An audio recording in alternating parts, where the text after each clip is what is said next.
یہ ایک اٹل حقیقت ہے، یہ کوئی مفروضہ نہیں ہے کہ عزت اللہ دیتا ہے، ذلیل اللہ کرتا ہے، خوشیاں اللہ دیتا ہے، غم اللہ دیتا ہے۔ یہ کوئی مفروضہ نہیں ہے، یہ حقیقت ہے، یہ سچ ہے، یہ سراسر سچ ہے، اس میں کسی قسم کے شک کی گنجائش نہیں ہے۔ اور یہی ایک مسلمان کا عقیدہ اور ایک مسلمان کا یقین ہونا چاہیے اور ایک مسلمان کا نظریہ ہونا چاہیے۔ اللہ تعالیٰ قرآن پاک میں 20 جگہ اس مضمون کو بیان فرماتے ہیں۔ 20 جگہ اللہ تعالیٰ نے اس بات کو سمجھایا ہے، لیکن کیا کریں کہ قرآن پاک کو ہم پڑھتے ہی نہیں ہیں۔ پہلے لوگ ناظرہ قرآن پڑھنے کو لازمی سمجھتے تھے، قرآن پڑھنے کو لازمی سمجھتے تھے۔ یہ اتنے مدرسے نہیں ہوتے تھے، گھروں میں عورتیں پڑھاتی تھیں۔ ہمارے ہاں تو ہمارے پورے حالہ میں کوئی حافظ نہیں تھا۔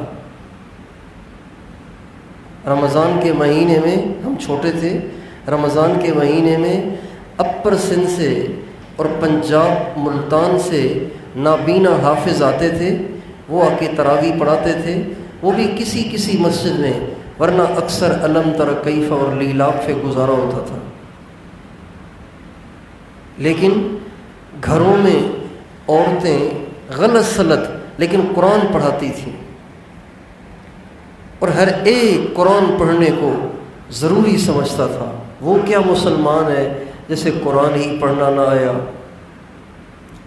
اب مدرسے اتنے بن گئے اور حفاظ اتنے ہو گئے، لیکن کتنی بڑی تعداد ہے مسلمانوں کی جو بیچارے ناظرہ قرآن بھی نہیں پڑھتے، پڑھے ہی نہیں، ٹائم ہی نہیں ہے۔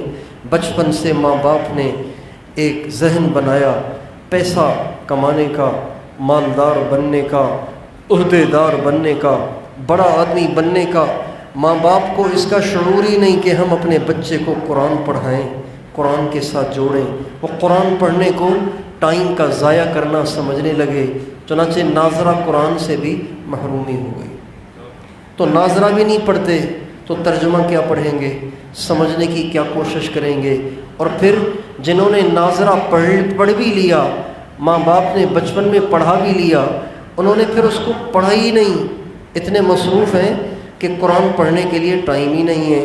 میں خود اتنے لوگوں کو جانتا ہوں جن کے ماں باپ نے ان کو قرآن پڑھایا ناظرہ، لیکن تب سے لے کے اب تک انہوں نے قرآن کو ہاتھ نہیں لگایا، پڑھتے ہی نہیں۔ حالانکہ سال میں ایک دفعہ قرآن پاک کا ختم کرنا یہ قرآن پاک کا حق ہے۔ سال میں ایک دفعہ قرآن پاک کا ختم کرنا قرآن پاک کا حق ہے۔ 2-4 رکوع بھی روزانہ پڑھ لیا کریں تو سال میں آرام سے ختم ہو سکتا ہے۔ 2 رکوع بھی پڑھ لیں گے نا، روزانہ 2 رکوع بھی پڑھ لیں گے تو ختم ہو جائے گا۔ ایک پارے میں 16 رکوع ہیں، ایک پارے میں 16 رکوع۔ 16 کو 30 سے ضرب دیں، کتنے بن جائیں گے؟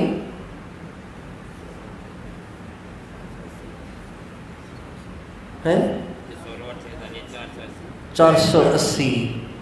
2 رکوع بھی روزانہ پڑھیں تو قرآن ختم ہو جائے گا۔ 2 صفحے روزانہ پڑھ لیا کریں تو سال میں ایک دفعہ قرآن کا ختم ہو جائے گا۔ تو قرآن پاک کو پڑھنا اور قرآن پاک کو سمجھنا، قرآن پاک کا ترجمہ پڑھنا، اس کو سمجھنا کہ اللہ تعالیٰ کہنا کیا چاہتے ہیں، کیا سمجھانا چاہتے ہیں، کیا ذہن سازی کرنا چاہتے ہیں۔ قرآن پاک کوئی ورد اور وظیفے کی کتاب نہیں ہے، جیسے لوگ ورد پڑھتے ہیں، وظیفے پڑھتے ہیں، یہ کوئی صرف ورد وظیفے کی کتاب نہیں ہے۔ قرآن پاک اللہ تعالیٰ کا ایک پیغام ہے۔ اللہ تعالیٰ فرماتے ہیں ھذا بلاغ للناس، یہ میرا پیغام ہے لوگوں کے نام، کوئی ہے جو ان کو سنائے؟ ھذا بلاغ للناس، ایک بہت بڑے تفسیر کے امام فرماتے ہیں، امام زرکشی رحمۃ اللہ علیہ تفسیر کے بہت بڑے امام ہیں، کہتے ہیں اگر قرآن پاک کا کوئی نام ہوتا تو یہ ہوتا ھذا بلاغ للناس، لوگوں یہ اللہ کا پیغام ہے تمہارے نام۔ توجہ کرو اس کی طرف۔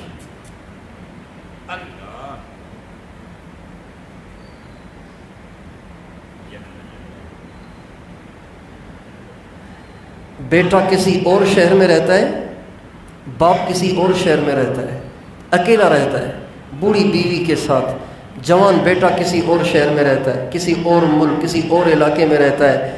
یہ بیچارے پڑے ہوئے ہیں بیٹے کے آسرے پر کہ وہ کما کے کچھ بھیجے گا تو ہم دوائی خریدیں گے، بجلی کا بل ادا کریں گے، گیس کا بل ادا کریں گے، کوئی تھوڑا سا آٹا اور تھوڑے سے چاول، کوئی سبزی منگوا کے اپنی زندگی کے بقیہ ایام کو کاٹیں گے۔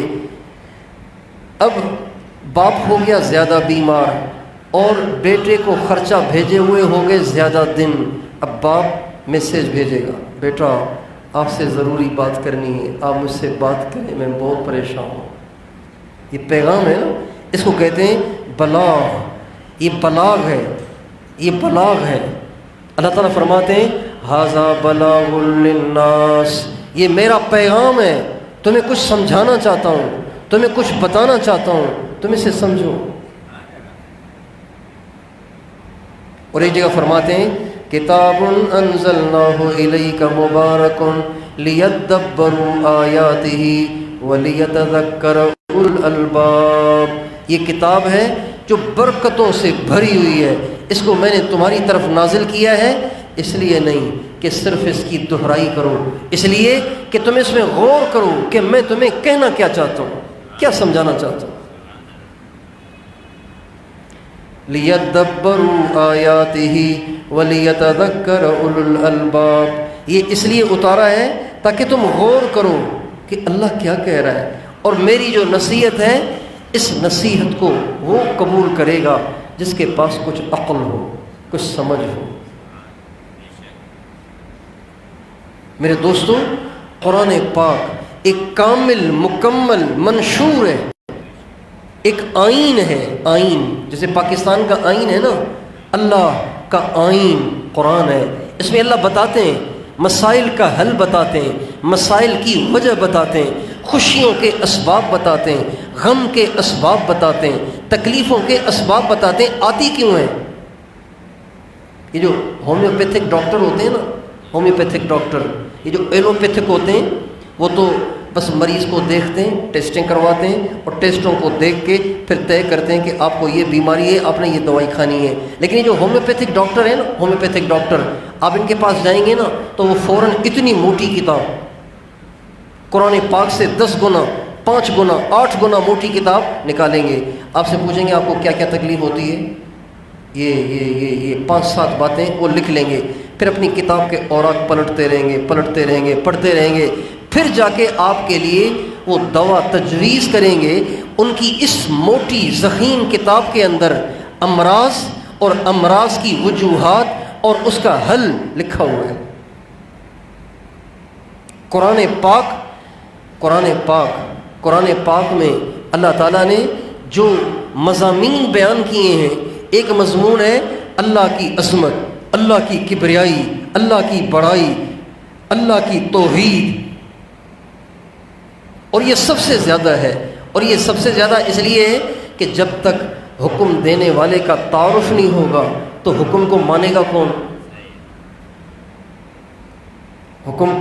حکم دینے والے کا تعارف تو ہوگا نا پہلے، کہ اگلا پہچانے تو صحیح کہ یہ حکم کس کا ہے۔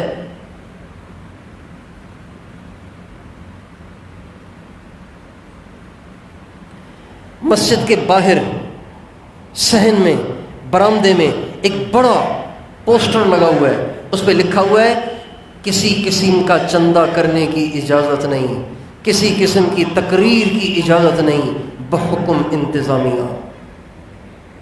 انتظامیہ کا لفظ پڑھتے ہی جو سفیر چندہ کرنے آئے گا وہ کہے گا بھائی مشکل ہے، چلو کسی اور مسجد میں چلتے ہیں۔ کوئی تقریر کرنے آئے گا بحکم انتظامیہ، پڑھتے ہی کہے گا نہیں بھائی انتظامیہ ہی نے منع کیا ہے تو یہاں کیسے تقریر ہوگی، یہاں کیسے چندہ ہوگا۔ اس لیے اللہ تعالیٰ نے سب سے زیادہ اس مضمون کو بیان کیا ہے کہ اللہ کون ہے، اللہ کون ہے، اللہ کتنا بڑا ہے، اللہ کتنا طاقتور ہے، اللہ کتنا با اختیار ہے، اللہ کتنا بڑا زبردست طاقتور ہے۔ سب سے زیادہ اللہ نے اس مضمون کو بیان کیا ہے۔ دوسرے نمبر پر اللہ تعالیٰ نے آخرت کو کھولا ہے۔ آخرت، موت کے بعد کی منزلیں، قیامت کی ہولناکی، اور قیامت میں اللہ کے سامنے پیشی، اللہ کے سامنے حساب کتاب، اور زندگی کے ہر پل کا حساب کون دے سکتا ہے یار؟ کوئی بھی نہیں دے سکتا۔ ہمارے نبی کا ارشاد ہے من نوقش فقد ہلک، جس سے اللہ نے پوچھ لیا کہ یہ تم نے کیوں کیا، بس سمجھو کہ وہ ہلاک ہو گیا، اس لیے کہ اس کے پاس جواب ہی نہیں ہوگا۔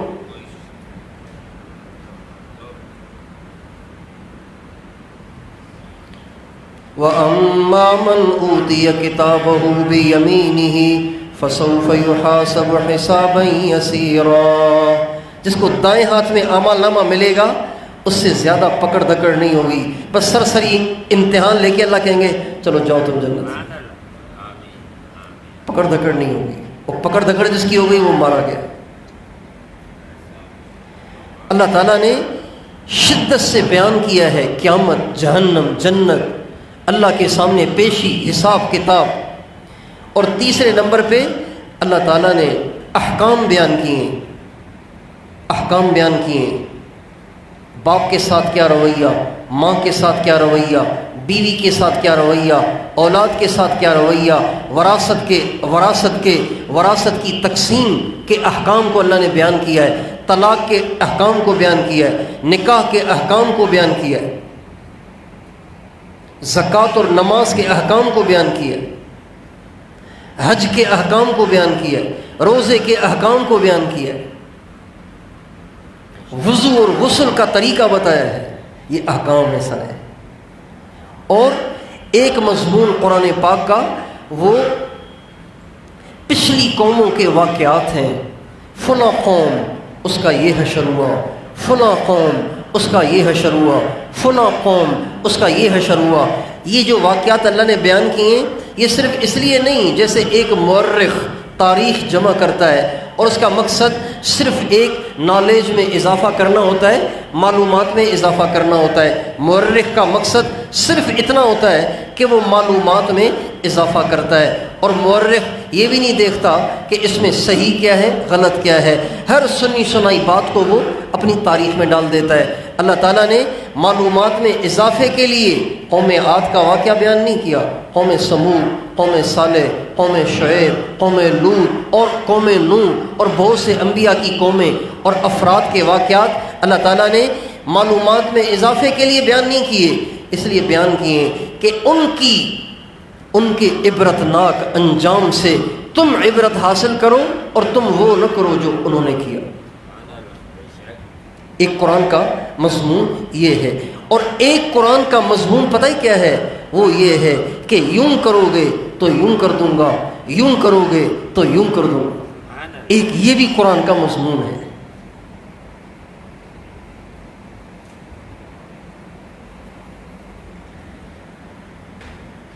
جیسے دنیا کا ایک نظام بنا ہوا ہے نا، کھانا کھائیں گے بھوک چلی جائے گی، پانی پئیں گے پیاس چلی جائے گی، ایک نظام بنا ہوا۔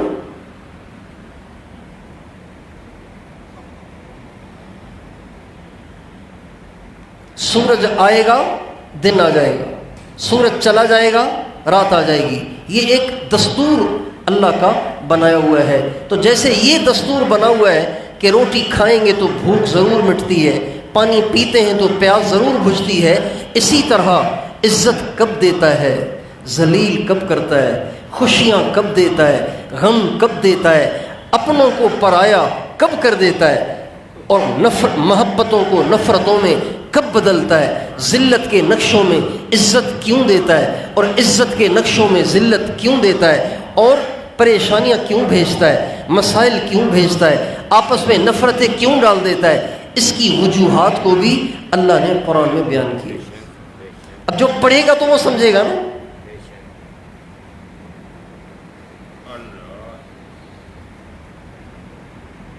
اللہ تعالیٰ فرماتے ہیں وَمَا تَشَاءُونَ إِلَّا أَن يَشَاءَ اللَّهُ رَبُّ الْعَالَمِينَ۔ اے دنیا بھر کے انسانوں، جو تم چاہو گے وہ نہیں ہوگا، جو اللہ چاہے گا وہ ضرور ہوگا۔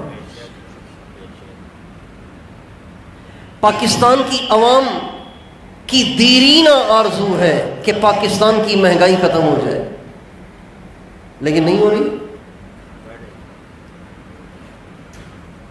پاکستان کی عوام کی دیرینہ آرزو ہے کہ امن و امان قائم ہو جائے، لیکن نہیں آ رہا۔ پاکستان کی عوام کی انتہا درجے کی آرزو ہے کہ عدالتوں میں انصاف ہو، مظلوم کو اس کا حق دلوایا جائے اور ظالم کو سزا دی جائے، ظالم کو کیفر کردار تک پہنچایا جائے، لیکن نہیں ہو رہا۔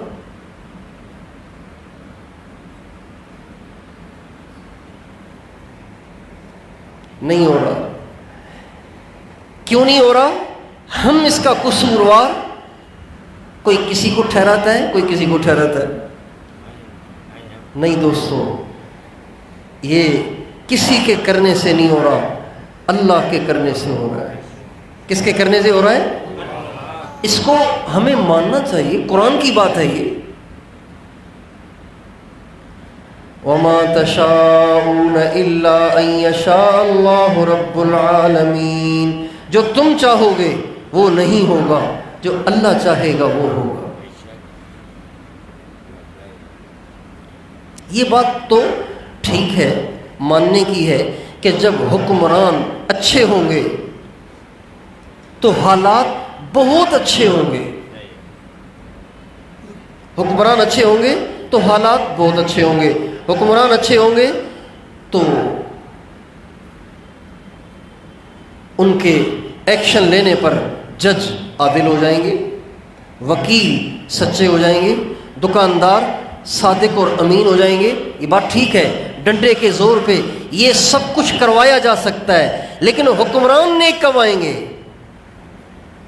حکمران نیک کب آئیں گے؟ وہ تو تب آئیں گے نا جب اللہ چاہے گا۔ جب اللہ چاہے گا، اللہ چاہے گا تو حکمران اچھے ہوں گے، اللہ نہیں چاہے گا تو حکمران اچھے نہیں ہوں گے۔ اللہ نہیں چاہے گا تو حکمران اچھے نہیں ہوں گے، اللہ چاہے گا تو ہوں گے، اللہ نہیں چاہے گا تو نہیں ہوں گے۔ ہمارے نبی کا ارشاد ہے اعمالکم عمالکم، تمہارے اعمال تمہارے حکمران ہیں، یعنی جیسے تمہارے اعمال ہوں گے ویسے تمہارے حکمران ہوں گے۔ جب تم زنا چھوڑنے کو تیار نہیں تو تمہارے حکمران تو زانی ہی ہونے چاہیے۔ جب تم بددیانتی چھوڑنے کے لیے تیار نہیں تو تمہارے حکمران بددیانتی ہونے چاہیے۔ جب تم چوریوں سے توبہ طائب ہونے کے لیے تیار نہیں تو تمہارے حکمران تو اعلیٰ درجے کے چور ہونے چاہیے۔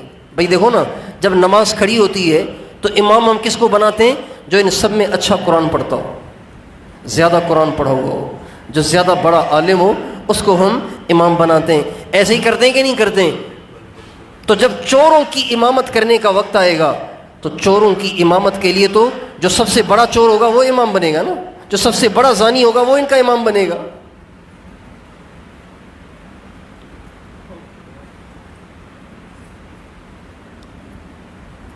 اس لیے ساری دنیا میں جو کچھ ہوتا ہے اللہ کی مرضی سے ہوتا ہے، اللہ کے ارادے کے بغیر نہیں ہوتا۔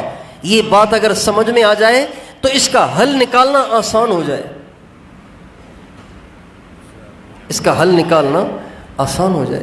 ایک گاڑی سڑک پہ چلتے چلتے اچانک کھڑی ہو گئی، اب اگر پتہ چل جائے نا تو اس کا حل ہو سکتا ہے۔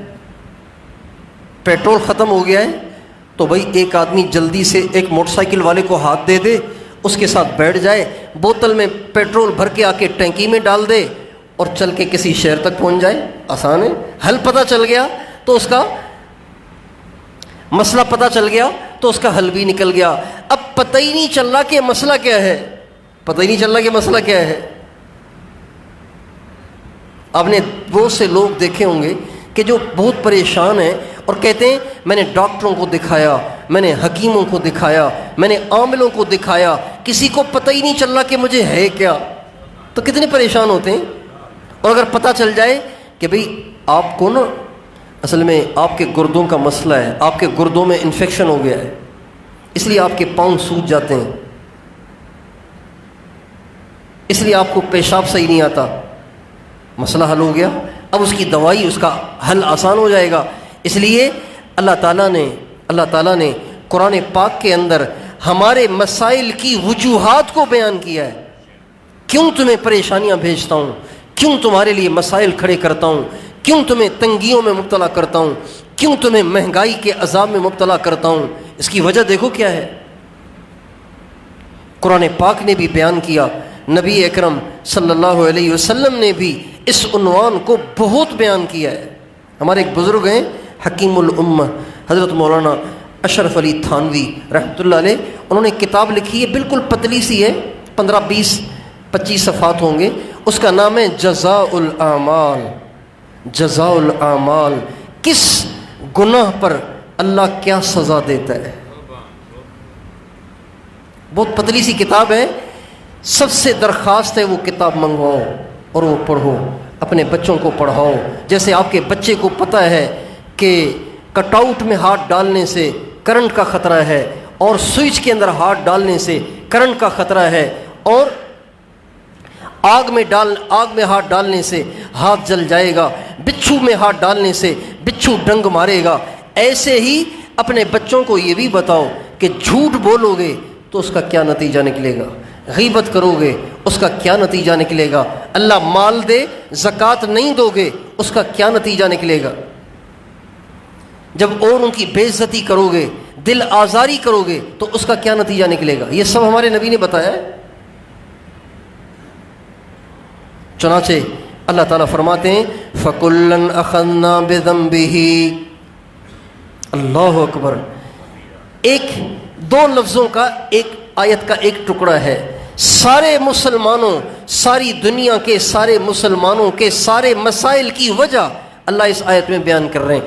فَكُلًّا أَخَذْنَا بِذَنبِهِ، جس کو بھی ہم نے پکڑا اس کے گناہ کی وجہ سے پکڑا ہے، خامخواہ کیوں پکڑوں گا۔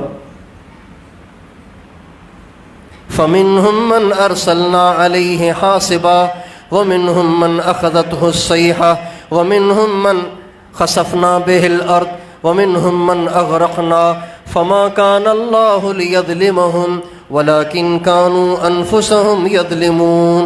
سب کو پکڑا ان کے گناہ کی وجہ سے، کسی پہ پتھروں کی بارش برسائی اور کسی کو فرشتے کی چنگھاڑ سنا کے ان کے کلیجے پھاڑ دیے، اور کسی کو زمین میں دھنسایا اور کسی کو پانی میں ڈبو دیا، اور اللہ نے کسی پہ ظلم نہیں کیا۔ یہ سب ان کے اپنے کرتوتوں کی سزا تھی۔ یہ قرآن ہے۔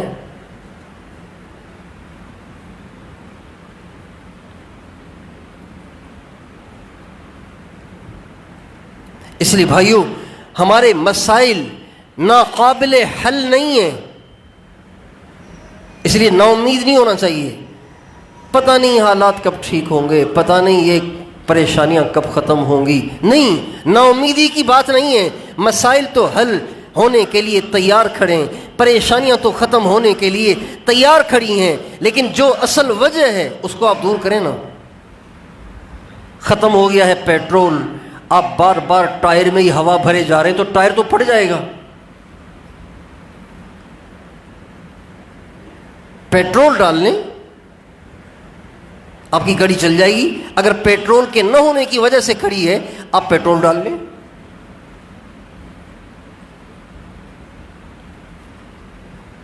بہت سے لوگ بہت سی پریشانیوں کے لیے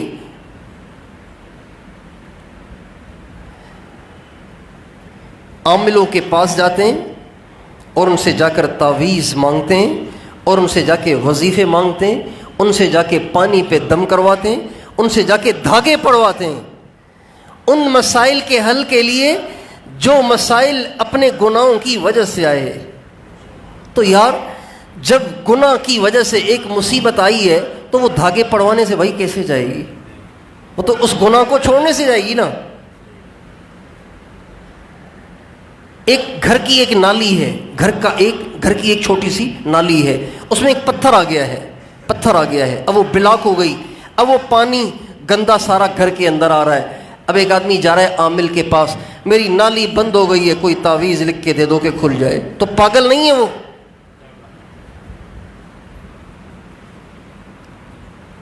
او بھائی یہ روڑا نکال دو، نالی چل جائے گی۔ تکلیف بھیجی ہے، اس وجہ کو دور کریں، کہیں جانے کی ضرورت نہیں، وہ خود آپ کے مسئلے کو حل کرے گا۔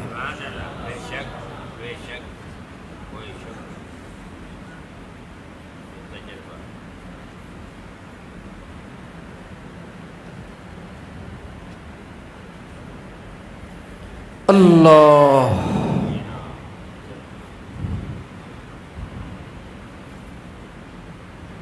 انداز میرا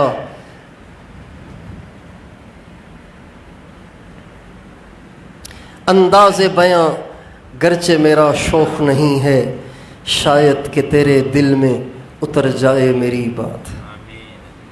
ہر مسلمان کے مسئلے کا اس میں حل ہے، کہیں جانے کی ضرورت نہیں ہے۔ آپ مقروض ہیں، آپ پہلے اپنے آپ کو ٹٹولیں، مسئلہ کہاں پھنسا ہوا ہے، کہاں مسئلہ اٹکا ہوا ہے۔ آپ کی روزی میں برکت نہیں ہے، آپ ڈھونڈیں کہاں مسئلہ اٹکا ہوا ہے۔ اس اللہ نے آپ کو روزی دینے کا وعدہ کر رکھا ہے، پھر ٹینشن کیوں ہے؟ اس کی وجہ ڈھونڈیں۔ آپ کا بچہ آپ کی نہیں مان رہا، آپ ڈھونڈیں کہیں آپ اللہ کی نہیں مان رہے ہوں گے۔ آپ کی بیوی آپ کو نہیں پوچھ رہی، آپ گھر میں آئے تھکے تھکائے، اس نے پوچھا ہی نہیں، آپ خود جا کے کچن میں روٹی اٹھا کے گرم کرتے ہیں، سالن اٹھا کے گرم کرتے ہیں، اور پھر اٹھا کے خود ہی کپڑا بچھا کے کھاتے ہیں۔ برتن نہیں اٹھاتی، پڑی رہتی ہے، موبائل میں لگی رہتی ہے، اور سہیلیوں سے گپیں لگاتی رہتی ہے، اپنے ہی کاموں میں لگی رہتی ہے۔ آپ کے برتن نہیں اٹھا رہی، آپ کا پانی نہیں پوچھ رہی، آپ کے کپڑے نہیں دھو رہی، آپ کی خدمت نہیں کر رہی، آپ کا حق ادا نہیں کر رہی۔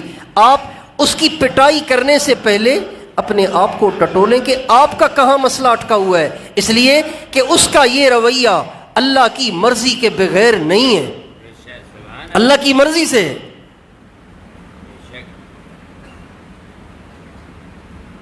یہ قرآن نے ہمیں ذہن دیا ہے۔ بتائیے اگر یہ ذہن بن جائے تو آپس کی لڑائیاں اور آپس کی نفرتیں ختم ہو سکتی ہیں کہ نہیں ہو سکتی؟ اب ہر ایک اوروں سے شاکی ہے، اس نے یہ کیا، اس نے یہ کیا، اس نے یہ کیا، یعنی لوگ اتنی شکایتیں کرتے ہیں کہ لگتا ہے کہ ساری دنیا تو گندی ہے، ایک صاف ستھرا یہی ہے۔ ایسے نہیں ہو سکتا بھائی، کہیں آپ سے بھی مسٹیک ہو رہی ہے، کہیں آپ بھی غلط چل رہے ہیں، کہیں آپ بھی غلط جا رہے ہیں، ایسے نہیں ہو سکتا۔ یہ دنیا اندھیر نگری نہیں ہے، یہاں اللہ کا ایک زبردست اٹل نظام ہے، اس کے بغیر نہیں ہوتا۔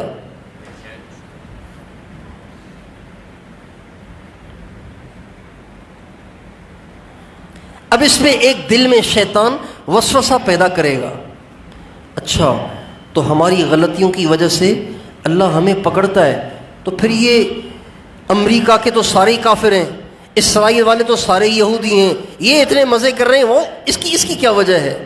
چلو ہم مسلمان تو ہیں نا۔ یہ وسوسہ دل میں اٹھتا ہے۔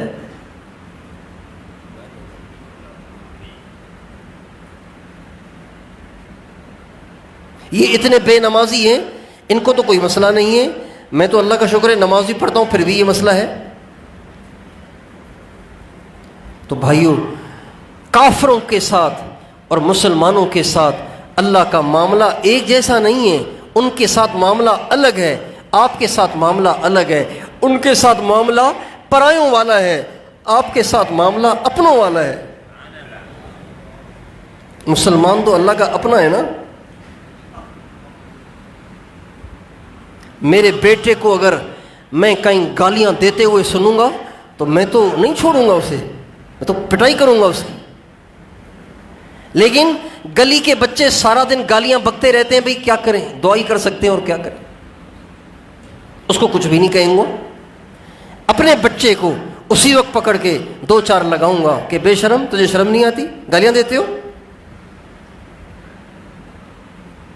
اللہ کا معاملہ کفار کے ساتھ اور ہے، مسلمانوں کے ساتھ اور ہے۔ اور پھر اللہ تعالیٰ ایک وسوسہ یہ بھی پیدا ہوتا ہے کہ جب ہم سے کوئی غلطی ہو جاتی ہے تو اللہ ہمیں بھی تو کہتے ہیں نا کہ اوروں کو معاف کرو، تو ہمیں بھی معاف کر دیا کرے، تھوڑی تھوڑی بات پہ پکڑتا کیوں ہے؟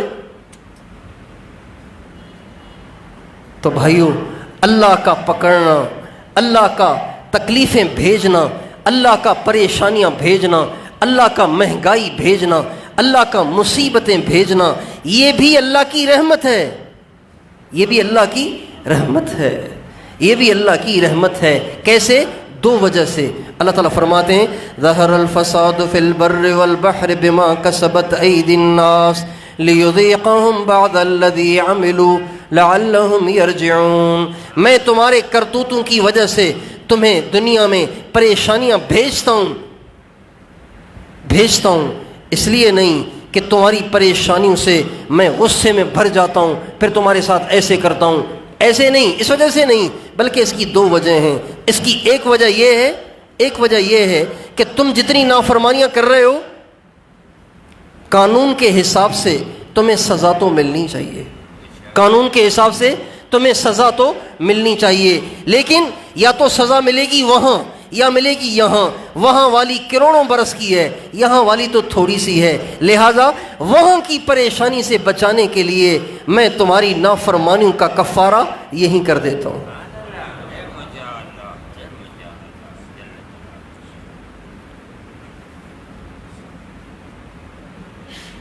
اس کو بالکل ایک مثال سے سمجھا جا سکتا ہے۔ ایوب علیہ السلام نے ایک دفعہ اپنی بیوی کو غصے میں کہا، جب میں ٹھیک ہو جاؤں گا نا تجھے 100 درے ماروں گا، 100 درے، 100 ڈنڈے، لکڑیاں ماروں گا تجھے، میں ٹھیک ہو جاؤں گا۔ تو جب حضرت ایوب علیہ السلام ٹھیک ہو گئے تو حضرت ایوب علیہ السلام کی جو اہلیہ تھیں وہ تو بہت وفادار تھیں، سارے خاندان نے، پڑوس نے، سب نے نکال دیا۔ انہوں نے گھروں میں کام کاج کر کے اور برتن دھو کر اور جھاڑو پھیر کر گھروں کی صفائیاں کر کے مزدوری کرتیں اور کما کے حضرت ایوب علیہ السلام کو آ کے کھلاتیں، اس لیے کہ وہ بیمار مریض پڑے رہتے تھے۔ تو بعد میں افسوس ہوا کہ ہائے، میں نے غصے میں آ کے بیوی سے یوں کہہ دیا، اب 100 ڈنڈے اس کو ماروں گا، اس نے میری اتنی خدمت کی ہے۔ تو اللہ نے کہا ایسے کر، ایک جھاڑو بنا، اس میں 100 تنکے ڈال، ایک جھاڑو بنا، 100 تنکے ڈال، اور وہ جھاڑو ذرا ٹچ کر لو اس کو تو تمہاری قسم پوری ہو جائے گی۔ اللہ نے کہا کہیں آپ نہ کر لینا ایسے کہ بیوی کو کہیں 100 ڈنڈے اور پھر جھاڑو مار دیں۔ اللہ نے ان کو حل بتایا۔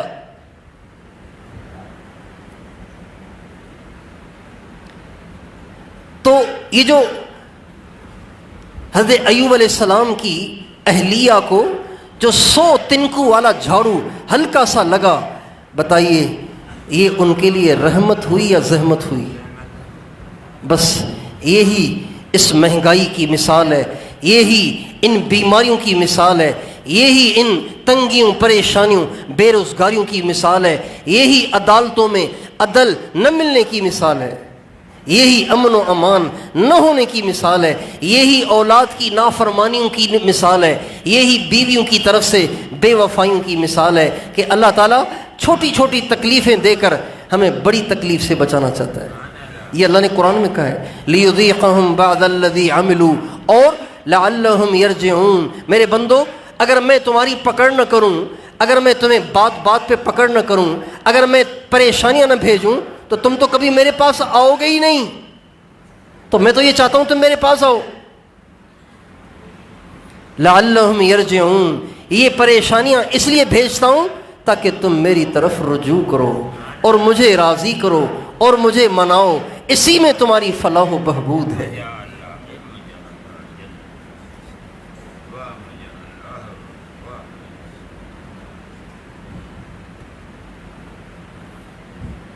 اللہ سبحان اللہ.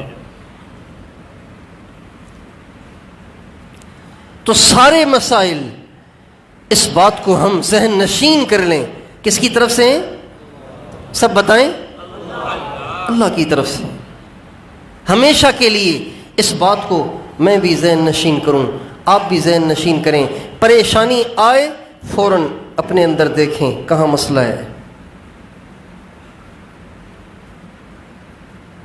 جو مسئلہ ہے اس کو حل کریں، اللہ کو بائی پاس نہ کریں کہ اللہ کو تو راضی کرنا نہیں ہے، اللہ کے پاس تو جانا نہیں ہے، اللہ کو تو منانا نہیں ہے، اس کی نافرمانی کو تو چھوڑنا نہیں ہے، ہم کہیں اور سے کام کروا لیں گے. ارے کہیں اور سے کام کروا لیں گے تو کہیں سے بھی کروائیں، اللہ کے چاہے بغیر کیسے ہو جائے گا؟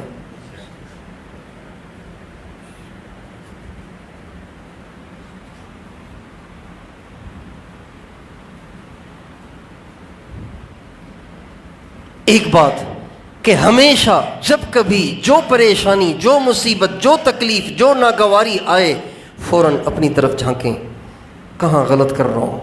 اگر سمجھ میں آ جائے تو اللہ سے اس کا نام لے کر معافی مانگیں، یہ مجھ سے غلطی ہوئی ہے، آپ معاف کر دیں، میں اب نہیں کروں گا. خدا کی قسم یہ کہتے ہی آپ کا دل سکون سے بھر نہ جائے، آپ کے حالات یک لخت پلٹ نہ جائیں تو جو کہنا ہو کہنا. اور اگر آپ کو سمجھ میں ہی نہیں آ رہا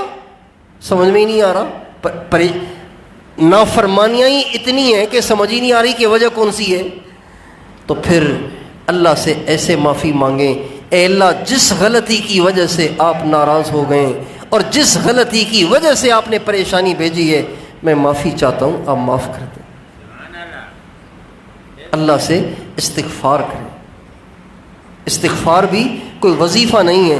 استغفار اللہ کی منت سماجت کرنا، اللہ کو رو دھو کے منانے کا نام استغفار ہے. استغفار میں اللہ نے ہر مسئلے کا حل لکھا ہے، ہر مسئلے کا حل رکھا ہے.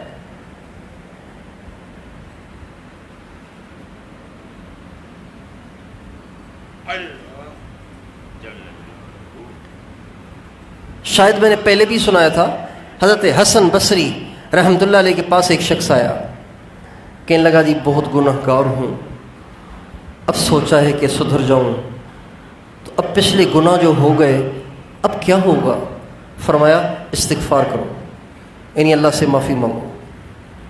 ایک اور آیا، کہا جی کاشتکار آدمی ہوں، پانی کی ضرورت ہے، بارانی علاقہ ہے، بارش نہیں ہو رہی، بہت پریشان ہیں، کوئی وظیفہ بتا دیں کہ بارش ہو جائے. فرمایا استغفار کرو، اللہ سے معافی مانگو. ایک اور آیا کہ جی غریب آدمی ہوں، محتاج آدمی ہوں، دعا کریں اللہ تعالیٰ پیسہ دے دے، مال دے دے. فرمایا جاؤ استغفار کرو، اللہ سے معافی مانگو.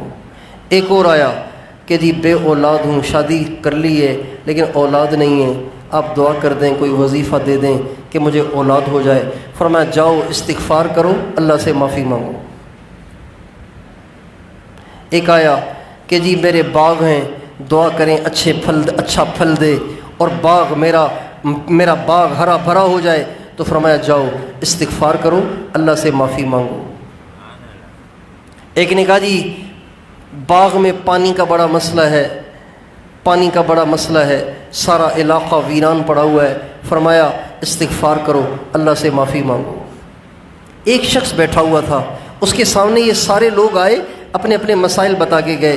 تو کہا حضرت آپ کو ایک ہی وظیفہ آتا ہے؟ گناہ گار کو بھی یہ، غریب کو بھی یہ، بے اولاد کو بھی یہ، بے روزگار کو بھی یہ، اور کوئی وظیفہ ہے ہی نہیں آپ کے پاس. تو فرمایا تم نے قرآن نہیں پڑھا؟ سورہ نوح میں اللہ کیا کہتے ہیں؟ استغفروا ربکم انہ کان غفارا، اللہ سے معافی مانگو، اللہ گناہ معاف کر دے گا. استغفروا ربکم انہ کان غفارا یرسل السماء علیکم مدرارا وَيُمْدِدْكُمْ بِأَمْوَالٍ وَبَنِينَ وَيَجْعَلْ لَكُمْ جَنَّاتٍ وَيَجْعَلْ لَكُمْ أَنْهَارًا. یہی تو حل ہے جو اللہ نے بتایا ہے. تم اللہ سے معافی مانگو، اللہ گناہ معاف کر دے گا، موسلا دھار بارش دے گا، تمہیں مال دے گا، بیٹے دے گا، باغات دے گا، نہریں اور دریا دے گا استغفار سے۔ اور ایک اور جگہ اللہ تعالیٰ نے 2 فائدے اور بتائیں، استغفروا ربکم ثم توبوا الیہ یمتعکم متاعا حسنا۔ جب تم اللہ سے معافی مانگو گے، اپنی نافرمانیوں سے توبہ تائب ہو جاؤ گے، اللہ تمہاری زندگی کو خوشحال کر دے گا، سارے دکھ درد دور کر دے گا، زندگی کو پرسکون کر دے گا۔ اور آگے فرمایا وَيَزِدْكُمْ قُوَّةً إِلَىٰ قُوَّتِكُمْ وَلَا تَتَوَلَّوْا مُجْرِمِينَ۔ اور اللہ تمہاری قوت کو بڑھا دے گا، تمہاری بیماریاں، کمزوریاں، مجبوریاں سب ختم کر دے گا۔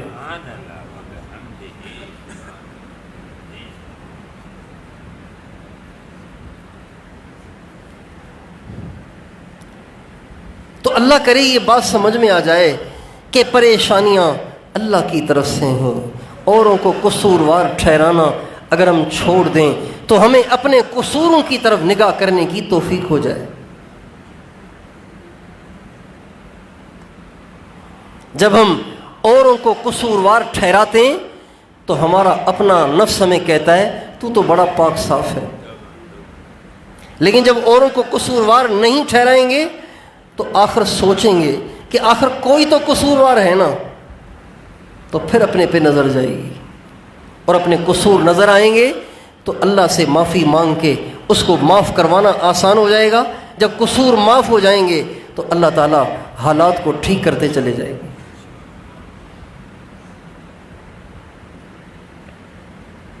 تو آپ سب سے درخواست ہے کہ آپ سب آج کے بعد اگر اپنی زندگی کو خوبصورت بنانا چاہتے ہیں تو ہر مسئلے میں اللہ سے معافی مانگنا شروع کر دیں۔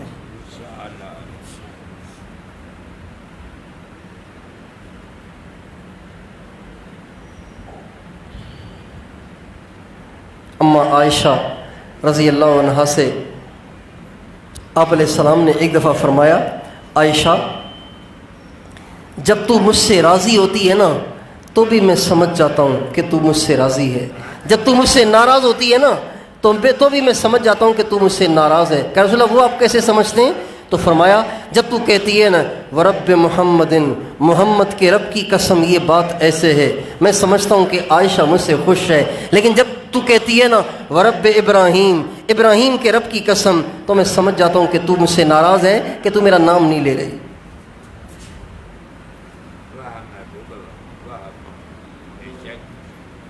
ہم کیوں نہیں سمجھتے؟ جب ہمارے اپنے ہم سے بے وفا ہو جاتے ہیں، جب ہمارے ایسے مسائل کھڑے ہو جاتے ہیں جو حل ہونے کا نام نہیں لیتے، باوجود دعاؤں کے، باوجود وظیفوں کے حل ہونے کا نام نہیں لیتے، ہم کیوں نہیں سمجھتے اللہ ناراض ہو گیا ہے؟ ہم کیوں نہیں سمجھتے؟ موسیٰ علیہ السلام سے اللہ تعالیٰ نے فرمایا اے موسیٰ جب میں مال بخیلوں کو دے دوں، مال کنجوسوں کو دے دوں، سمجھ جاؤ کہ میں ناراض ہوں۔ جب میں مال کنجوسوں کو دے دوں سمجھ جاؤ کہ میں ناراض ہوں۔ جب میں ملک، بادشاہت اور حکومت کمینے قسم کے لوگوں کو دے دوں سمجھ جاؤ کہ میں تم سے ناراض ہوں۔ جب بجائی کے وقت بارش کو روک دوں سمجھ جاؤ کہ میں ناراض ہوں۔ جب کٹائی کے وقت بارش برساؤں تو سمجھ جاؤ کہ میں ناراض ہوں۔ یہ باتیں سمجھ میں آ گئیں؟ 4 باتیں، مال بخیلوں کے پاس، ملک ذلیلوں کے پاس، کمینوں کے پاس، اور بجائی کے وقت بارش بند، کٹائی کے وقت دھواں دھار بارش، سمجھ جاؤ کہ اللہ ناراض ہے۔ پھر فرمایا موسیٰ جب تم دیکھو کہ مال سخیوں کے پاس ہے اور حکومت نیکوں کے پاس ہے، حکومت نیک لوگوں کے پاس ہے، اور بجائی کے وقت بارش برسے اور کٹائی کے وقت بارش نہ برسے، سمجھ جاؤ کہ میں بندوں سے راضی ہوں۔ اب اس حدیث کی روشنی میں آپ کو اندازہ ہو رہا ہے کہ اللہ راضی ہے یا ناراض ہے؟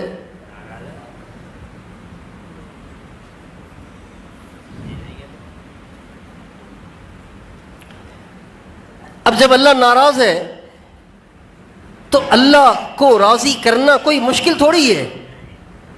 اللہ کو راضی کرنا تو بہت آسان ہے. ایک آدمی آپ سے ناراض ہو گیا ہے, ایک آدمی آپ سے ناراض ہو گیا, آپ کے بہت سارے کام اس سے متعلق ہیں, بہت سارے کام آپ کے اس سے متعلق ہیں, اس کے بغیر آپ کے سارے کام پھنسے رہیں گے, آپ پریشان رہیں گے. اب وہ اچانک آپ سے ناراض ہو گیا, اب آپ اس کو راضی کرنے کے لیے پریشان ہوں گے کہ نہیں ہوں گے؟ کتنے پریشان ہوں گے ہیں؟ اچھا, پھر آپ نے ان کو کال کی, سر مجھ سے غلطی ہو گئی, میں بس توبہ کرتا ہوں, میں انشاءاللہ آئندہ نہیں کروں گا, سر بس وہ غلطی ہو گئی, میں آپ کے پاؤں پڑتا ہوں, ہاتھ جوڑتا ہوں, آپ کے پاؤں پہ ٹوپی رکھتا ہوں, آپ مجھے ٹائم دیں, میں حاضر ہو جاتا ہوں, میں آپ کے پاؤں میں گر جاؤں گا.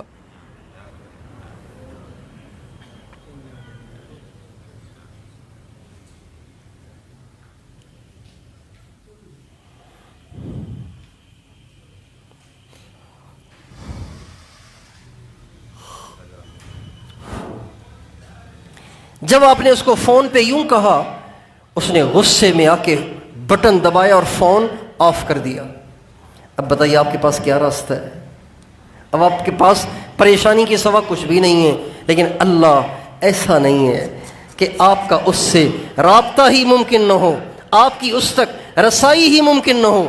اللہ فرماتے ہیں وَنَحْنُ أَقْرَبُ إِلَيْهِ مِنْ حَبْلِ الْوَرِيدِ, اور اللہ فرماتے ہیں وَإِذَا سَأَلَكَ عِبَادِي عَنِّي فَإِنِّي قَرِيبٌ. میرے نبی, میرے بندے تجھ سے میرے بارے میں پوچھیں نا کہ اللہ کہاں رہتا ہے, کتنی دور رہتا ہے, تو آپ ان کو بتائیں کہ اللہ دور نہیں ہے, اللہ بہت قریب ہے. ہمارے نبی سے صحابہ نے پوچھا اقریب ربنا فنناجیہ ام بعید فننادیہ, یا رسول اللہ, اللہ کہاں ہے؟ دور ہے, اگر دور ہے تو پھر چیخنا پڑے گا, چلانا پڑے گا, اگر قریب ہے تو چیخنے چلانے کی ضرورت ہی نہیں, چپکے چپکے اس سے باتیں کر لیا کریں گے. ابھی حضور نے جواب نہیں دیا, اللہ نے قرآن کی آیت اتار دی وَإِذَا سَأَلَكَ عِبَادِي عَنِّي فَإِنِّي قَرِيبٌ. میرے نبی, میں دیکھ رہا ہوں تجھ سے میرے بندے میرے بارے میں پوچھ رہے ہیں, تو تم نہ بتاؤ, انہیں میں بتاتا ہوں کہ میں کتنا قریب ہوں. اب مسائل کا حل کوئی مشکل ہے؟ مسائل اللہ کی طرف سے, اور اللہ سب سے قریب, اور اللہ کو منانا سب سے زیادہ آسان.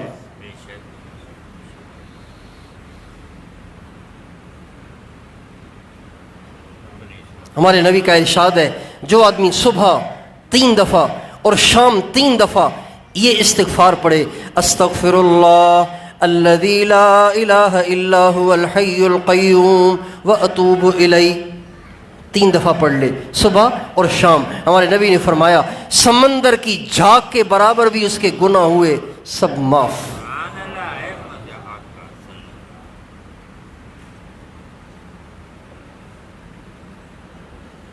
کتنا آسان ہے اسے منانا.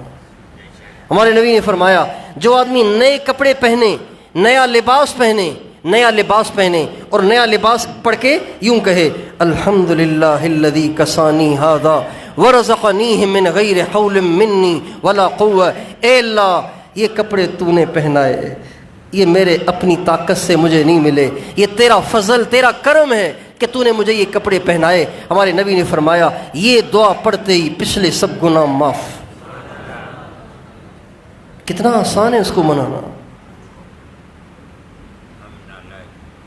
ایک شخص آیا ہمارے نبی کے پاس, کہا یا رسول اللہ واہ ذنوبا, ہائے میرے گناہ کیسے بخشے جائیں گے, یہ مطلب تھا اس کا, اتنے گناہ کیسے بخشے جائیں گے, واہ ذنوبا, ہائے میرے گناہ کیسے بخشے جائیں گے. آپ نے فرمایا کیا ہو گیا, کتنے گناہ کیے؟ کہا جی میں بتا ہی نہیں سکتا ہوں. اور ہمیں کہو, اس نے کہنا شروع کیا, آپ نے کہلوایا, اور فرمایا اللہم مغفرتک اوسع من ذنوبی ورحمتک ارجع عندی من عملی. یہ استغفار ہے, اللہ سے معافی کے الفاظ ہیں. 3 دفعہ ہمارے نبی نے اس سے کہلوائے. پھر آپ نے فرمایا قم فقد غفر اللہ لک, کھڑا ہو جا, اللہ نے تیرے سارے گناہ معاف کر دیے. ایسے بخشنے والے سے اپنے گناہوں کو بخشوا کے مسائل حل نہ کروانا تو اپنا ہی قصور ہے, اس میں کسی اور کا کیا قصور ہے.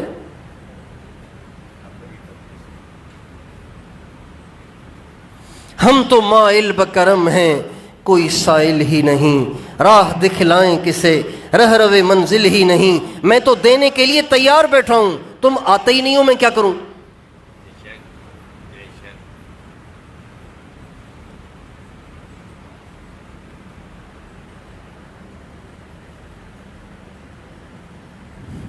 باز آ ہر آنچ ہستی باز آ، اللہ فرماتے ہیں میرے بندے کہیں نہیں ملے گی تجھے راحت اور اطمینان، میرے پاس آ تو جیسا کیسا ہے مجھے قبول ہے واپس آ۔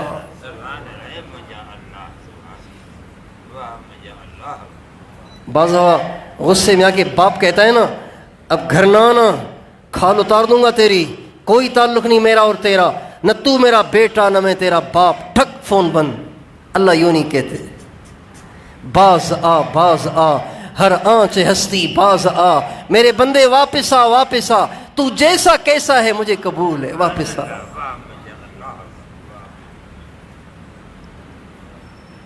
اور قرآن پاک کی ایک آیت ہے، اللہ اکبر، عجیب آیت ہے۔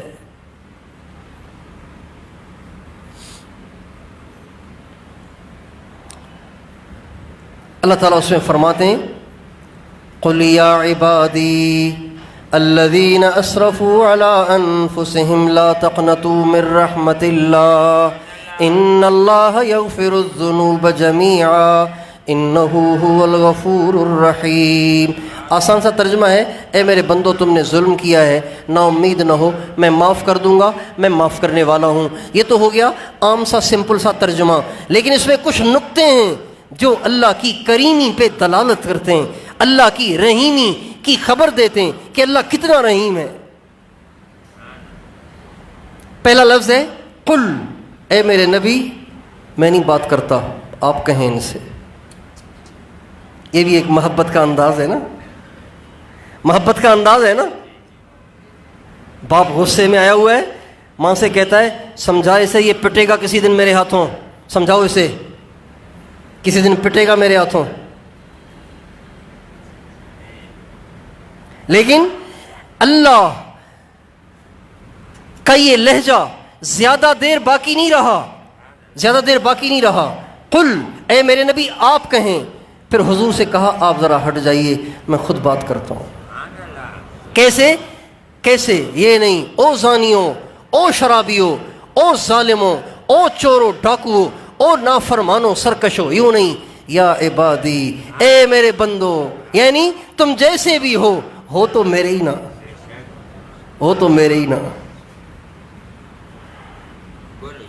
تم چاہے نسبتیں کاٹ دو ہم نہیں کاٹیں گے، تم چاہے رشتے توڑ دو ہم تم سے جو رشتہ قائم ہے اسے نہیں توڑیں گے۔ پہلے حضور سے کہلوا رہے ہیں، پھر خود ہی مخاطب ہو رہے ہیں، یا عبادی، اے میرے بندو۔ کون سے بندے؟ الذین اسرفوا علی انفسہم، وہ بندے جنہوں نے تھوڑے تھوڑے گناہ نہیں کیے، اسرفو کہتے ہیں جنہوں نے گناہوں کی حد کر دی ہے، جنہوں نے گناہوں کی حد کر دی ہے۔ لا تقنطوا من رحمت اللہ، یہ نہیں کہہ رہے تیار ہو جاؤ، آ رہی ہے میری پکڑ، اللہ کی لاٹھی بے آواز ہے، تیار ہو جاؤ، یوں نہیں کہہ رہے لا تقنطوا من رحمت اللہ ان اللہ یغفر الذنوب جمیعا۔ عجیب فرما رہے اللہ کی رحمت سے نا امید نہ ہو، اللہ معاف کر دے گا، اللہ گناہ معاف کر دے گا۔ تو اب کسی گناہ گار کے دل میں یہ اشکال پیدا ہو سکتا ہے کہ گناہ تو معاف کر دے گا، لیکن سارے معاف کرے گا یا کچھ کرے گا، کچھ چھوڑ دے گا؟ تو اللہ کہتے ہیں جمیعا، سب کر دوں گا۔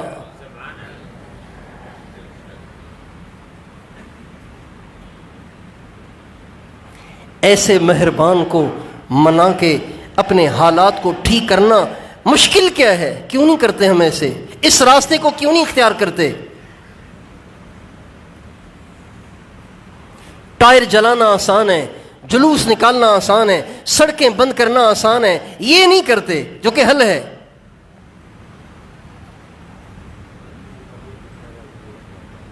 سارے پاکستان کی عوام 5 نمازیں شروع کر لے، خدائے پاک کی قسم اللہ پاک ان کی بے روزگاری کو ختم کر دے گا۔ اللہ کا وعدہ ہے، قرآن میں ہے یہ، سارے مسلمان نمازی بن جائیں، اللہ ان کی روزی کا مسئلہ حل کر دے گا، سارے پاکستان کے مالدار زکوٰۃ دینا شروع کر دیں، اللہ مہنگائی کو ختم کر دے گا۔ یہ اللہ اور اس کے نبی کا وعدہ ہے۔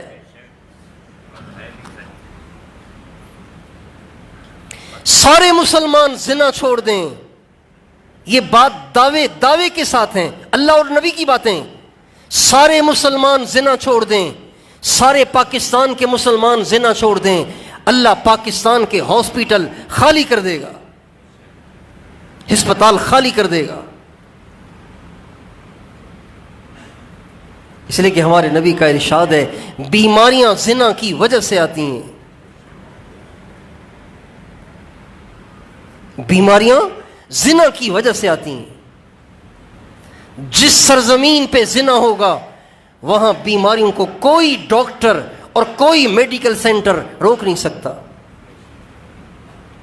آپ چاہے کتنی ویکسینیشن لگوائیں، جب اللہ آپ کو بیمار کرنے کا ارادہ کرے تو آپ کیسے ٹھیک ہو سکتے ہیں؟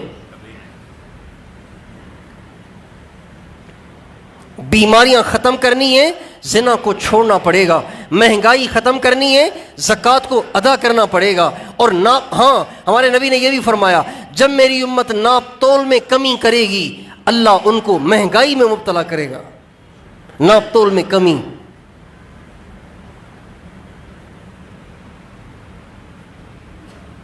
ناپ تول میں کمی۔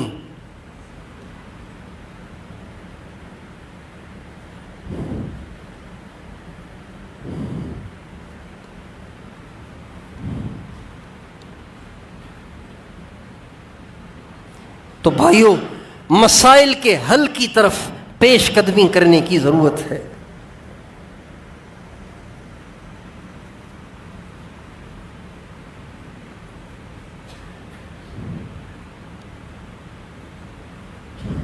روڑا نکالیں، روڑا نالی سے روڑا نکالیں۔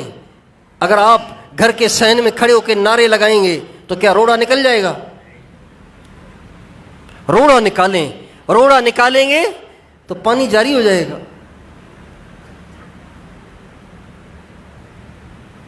اور یہ تبلیغ والے یہ پیغام دیتے پھرتے ہیں کہ بھائیو اللہ نے مال دیا ہے، زکوٰۃ ادا کرو، مسجد میں آؤ، نماز پڑھو، ناپ تول میں کمی سے بچو، برائی سے بچو۔ ایک ایک کے پاس جا کے منت سماجت کرتے ہیں کہ مسئلے کا حل اسی میں ہے، اس کے علاوہ نہیں ہے۔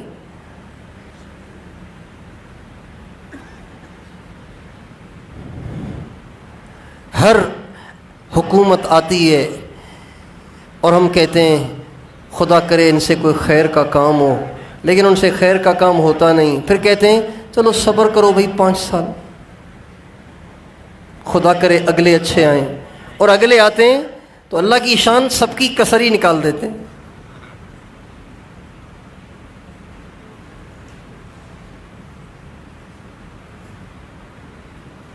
اس لیے کہ جب بگاڑا اللہ سے ہے تو مخلوق کیسے بنائے گی؟ جب بگاڑا اللہ نے تو مخلوق کیسے بنائے گی؟ اس لیے ہم اللہ سے صلح کرنے کی نیت کریں، اللہ سے صلح کریں، اللہ سے صلح کریں، خود بھی کریں، اپنے سارے گھر کو بٹھا کے اس بات کو طے کریں۔ بیوی سے کہیں بیگم، میرے بچوں، میری بچیوں، میری امی، میرے ابو، آج کے بعد میں بھی طے کر کے آیا ہوں، آپ بھی طے کریں، آج کے بعد ہم اللہ کو ناراض نہیں کریں گے۔ اس کو طے کریں۔ اگر آپ کی زندگی جنت نہ بن جائے تو نام بدل دینا، سارے مسئلے حل نہ ہو جائیں تو کہنا۔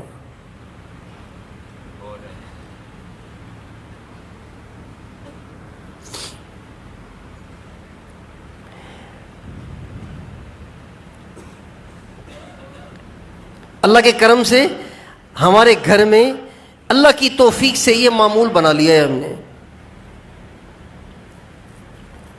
کوئی مسئلہ آتا ہے نا، گھر والوں کو تو بھائی سارے جمع ہو جاؤ، سارے جمع ہو گئے، اب سب نے تسبیح لے لی، سارے بچے کہہ رہے ہیں استغفر اللہ استغفر اللہ ربی من کل ذنب واتوب الیہ، استغفر اللہ ربی من کل ذنب واتوب الیہ۔ 15-20 منٹ، آدھا گھنٹہ بیٹھ کے سارا گھر اللہ سے معافی مانگتا ہے، اللہ کی قسم اللہ اسی دن مسئلے کو حل کر دیتا ہے۔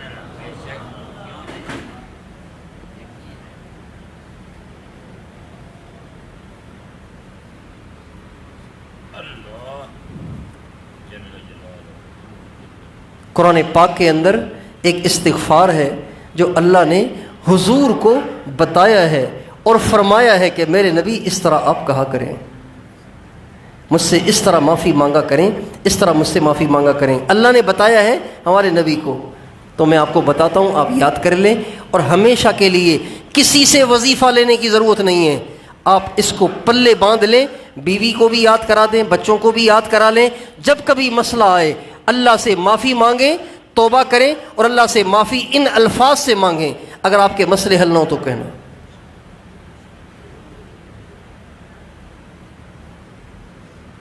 سن لیجئے، رب اغفر وارحم وانت خیر الراحمین۔ آسان ہے مشکل ہے؟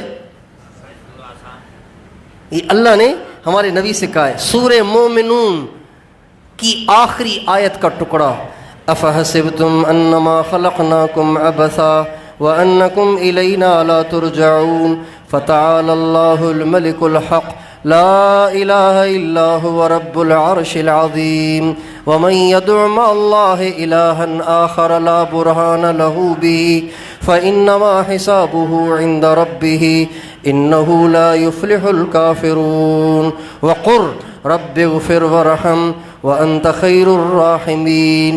اے میرے نبی کہو، اے میرے رب معاف کر، رحم کر، سب سے اچھا رحم کرنے والا تو ہے۔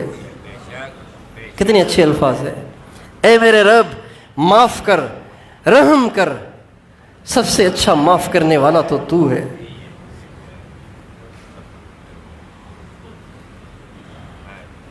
یاد ہو گیا؟ یاد ہو گیا؟ کسی سے وظیفہ نہیں لینا، اس وظیفے کو پلے باندھ لیں، ہر مسئلے کے لیے کافی ہے۔ حضرت حسن بصری والا واقعہ سنا دیا نا میں نے، حضرت حسن بصری والا واقعہ، اور مثال کو اپنے ذہن میں بٹھا دیں کہ نالی بند ہو جائے تو روڑا نکالنا ہے، تعویذ نہیں ڈالنا، روڑا نکالنا ہے۔ روڑا نکال دیں، بیوی کا رویہ تبدیل نہ ہو جائے تو کہنا، روڑا نکال دیں، یہی بچہ آپ کے پاؤں دھو کے نہ پیے تو کہنا، روڑا نکال دیں، آپ کے سارے اپنے آپ کو کندھوں پہ نہ بٹھائیں تو کہنا، روڑا نکال دیں، اسی تنخواہ میں اللہ آپ کی ساری ضرورتیں پوری نہ کر دے تو کہنا، روڑا نکال دیں، آپ کی بچیوں کے گھر بیٹھے رشتے نہ ہو جائیں تو کہنا، روڑا نکال دیں۔ روڑا گناہ ہے، اب وہ نافرمانی چھوڑ دیں، اللہ سے معافی مانگ لیں، سارے مسئلے اللہ حل کر دیں گے۔ تیار ہیں انشاءاللہ؟ اللہ تعالیٰ مجھے بھی آپ کو بھی اس کی توفیق عطا فرمائے۔ اللہ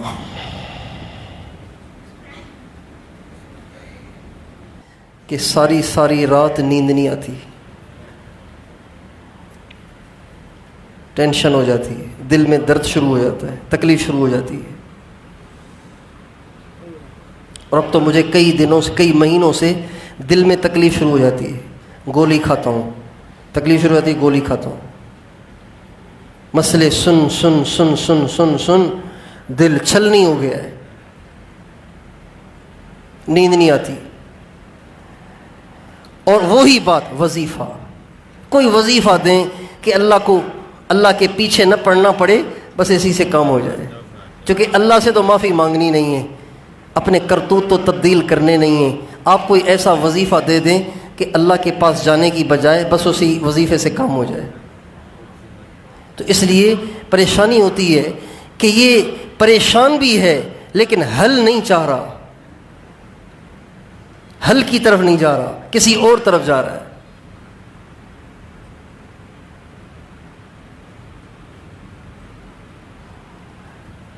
وہ سے کہتے ہیں آپ استخارہ کر کے بتائیں، ہم پہ کسی نے کچھ کر تو نہیں دیا ہے، استخارہ کر کے بتائیں کسی نے کچھ کر تو نہیں دیا ہے۔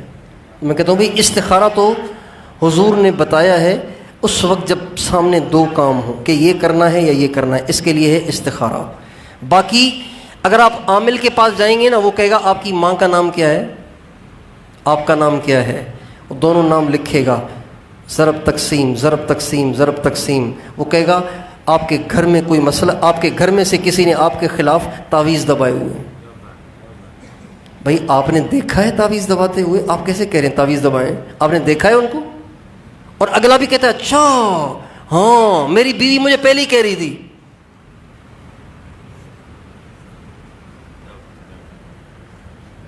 کس نے کہا آپ سے یار کہ اس نے تعویذ دبائیں؟ کہتا ہے یہ بیٹھا ہوا ہے نا، میرا موکل بیٹھا ہوا مجھے بتا رہا ہے۔ تو آپ کا موکل عالم الغیب ہے، اس کو ماضی حال مستقبل سب کا پتہ چل جاتا ہے۔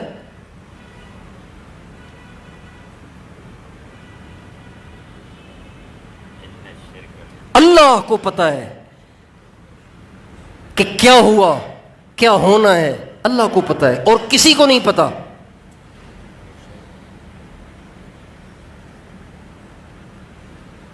دیکھیں کامیابی حضور کے طریقے میں ہے۔ اس موقع پہ ہمارے نبی نے کیا کیا ہے آپ وہ کریں۔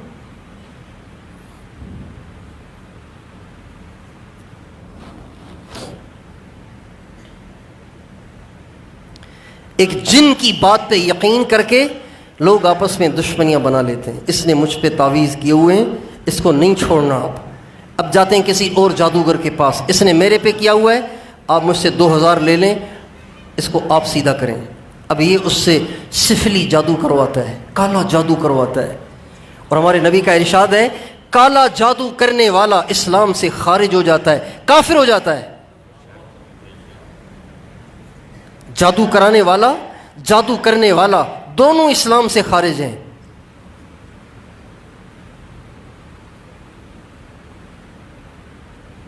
اور آج کل بہت چل رہا ہے یہ، اس لیے کہ سامنا تو کر نہیں سکتے، ڈرتے ہیں دشمنی ہو جائے گی، لہذا چپ کے پیچھے پیچھے کرتے رہتے ہیں۔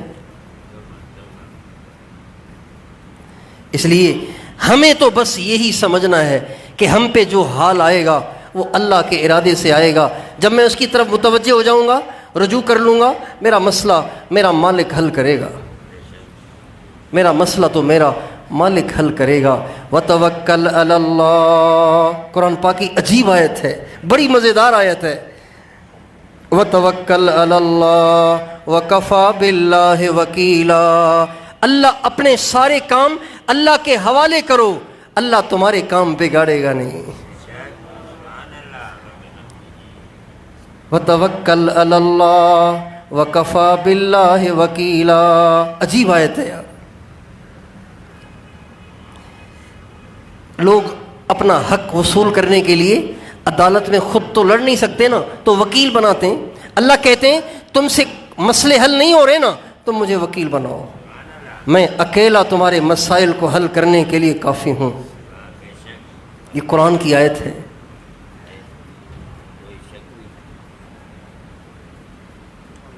اللہ تعالیٰ توفیق دے اور صحیح رخ پر چلنے کی توفیق عطا فرمائے۔ اس بات کو ہم سمجھیں، ہر ایک کو سمجھائیں کہ مسائل اللہ کی طرف سے، اللہ سے مسائل کو حل کرانے کے لیے آسان صورت توبہ، استغفار اور معافی ہے۔ رو اللہ کے سامنے، اللہ ٹھیک کر دے گا۔ اور جن گناہوں کی وجہ سے آیا ہے ان گناہوں کو چھوڑ دو۔ اللہ تعالیٰ توفیق دے۔